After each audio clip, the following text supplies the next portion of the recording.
This is what democracy looks like. We want democracy. This is what democracy looks like. We want democracy looks like. This is what democracy looks like. We want democracy looks like. This is what democracy looks like. Thank you all for being out here, okay? Yeah. Some of you were here this summer, some of you weren't, but the ones that were here, thank you for coming back. The ones that are new, thanks for coming and thanks for showing up today, okay? You're coming out on this beautiful day. This is a visible display of democracy, all right? You're gonna tell everybody that there are no kings in America. Not now, not ever. I want to thank members of 1199 who is helping out today and everybody else who volunteered today to be a marshal so that they can help everybody here stay peaceful, stay safe, and help us march when we move. My name is Mike DeCillis. I'm a fourth generation Staten Islander. I'm an attorney, I'm a former NYPD officer, and I'm a 9/11 first responder. We're here because one man is trying to rule like a king. There's one man who intends to rule the United States by issuing executive orders, not laws, in an oppressive autocracy. We're here because our democracy is damaged and dying in broad daylight. Our Constitution is trampled, zip-tied, face down on the ground like so many people put on the floor by ICE. We're here because we recognize that this moment in our history is quite literally when we face an unfolding dictatorship and the stripping away of our rights, the freedoms, and any ideas of an America of equality and opportunity. We're here because we know there are no kings in America. This isn't up to debate. We had a revolution about this and everything.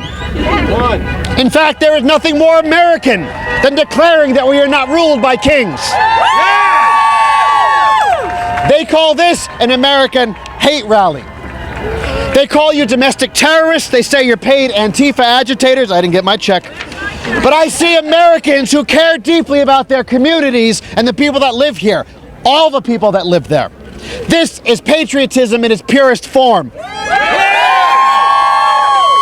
You want your country to do better and to be better. I see anger, but I see people deeply devoted to democracy. They call this the Hate America rally, but we know that rally took place on January 6th. And don't you forget it. We're here because we love America. We're here because it's not just our right to protest peacefully, it's our responsibility to ensure there is functional change in our nation, in accountability, in inclusion of groups who are constantly nipping at the fringes of equality. We're here because we have been witness to the most egregious violations of people's constitutional rights and the use of illegal and unjust force and detention. Since the last rally, we've seen on a daily basis an all-out assault on our democracy, the fast destruction of our systems of health, education, the erosion of our personal freedoms, and the new rights granted by the Supreme Court to Trump's secret police to racially profile and detain anyone and anyone everywhere. You have genuine fear and righteous anger, but you're here among hundreds of others in your community because you're strong and you have genuine hope. They have to reduce you to being a terrorist or a paid agitator or an anarchist because dehumanizing you is easier than admitting that you have real concerns and that your views are valid. Dissent is patriotic.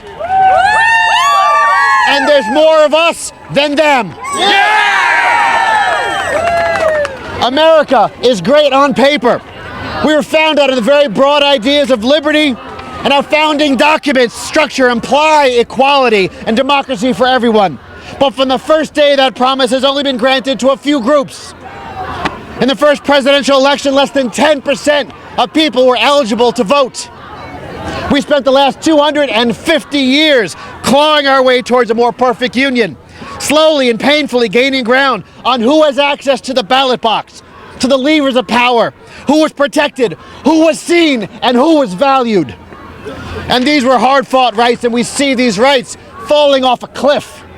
A reversal where MAGA and the Supreme Court is attempting to return America to its default Caucasian settings.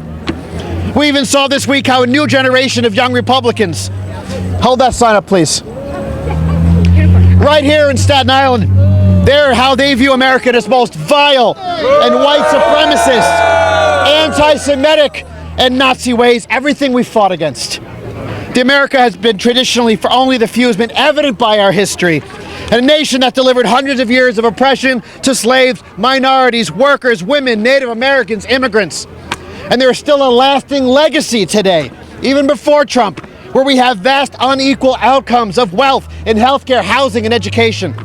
And these things don't get addressed unless we have a government that functions and works for the people as it was originally intended. And while we made progress towards greater equality and inclusion, we see a functioning representative democracy is slipping away. So our priority today is to protect democracy so that we can get the opportunity to advocate and achieve the things we want and we need. There are many people here, just like myself, who spent their entire lives advocating for the rights of people with a simple basic premise that all humans are equal.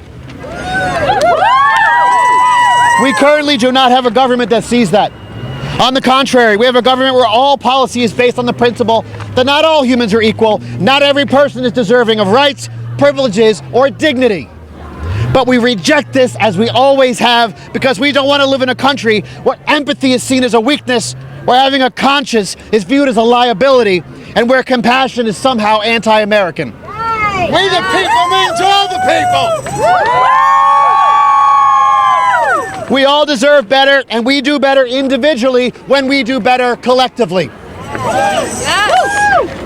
Deciding what your tax rate should be, that's a policy discussion, but deciding who gets fundamental rights to be viewed as an equal human being is a moral struggle, and it is a fight we must win. We can't have policy discussions we want because there isn't a functioning government, and that's done on purpose. I want to take a second to recognize somebody from our community who has died recently, a friend to many of us, Paul Caselli.